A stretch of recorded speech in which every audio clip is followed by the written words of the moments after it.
చెప్పండి sir. Sir లేరు, మేమే వచ్చాం. మిమ్మల్నే సార్, చెప్పండి. అసలు ఏం జరుగుతుంది మేడం ఈ సమాజంలో?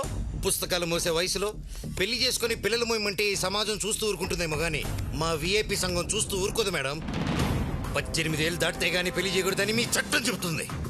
కానీ శివరామరాజు కూతురు కవిత విషయంలో మాత్రం మీ చట్టం గురక పెట్టి మరీ పడుకోనుంది. Why madam? అంటే ఆయన ఊళ్ళో పెద్ద మనిషి కదండి. పెద్ద పెద్ద పీసాలు వేసుకొని ఊరిని చూస్తే పెద్ద మనుషులు అయిపోరు మేడం. కూల్ బాస్, వదిలేయండి. కూల్గా ఉండడానికి ఇది ఊటీ కదా మేడం, డ్యూటీ. ప్రాస కోసం ఇష్టం వచ్చినట్టు మాట్లాడుతున్నావు. ప్రాస కాదు మేడం, పెయిన్.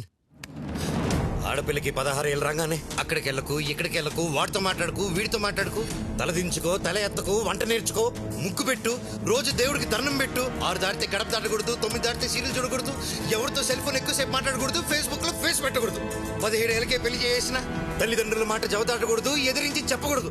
ఇదెక్కడ రాచకం మేడం? ఇదెక్కడి న్యాయం?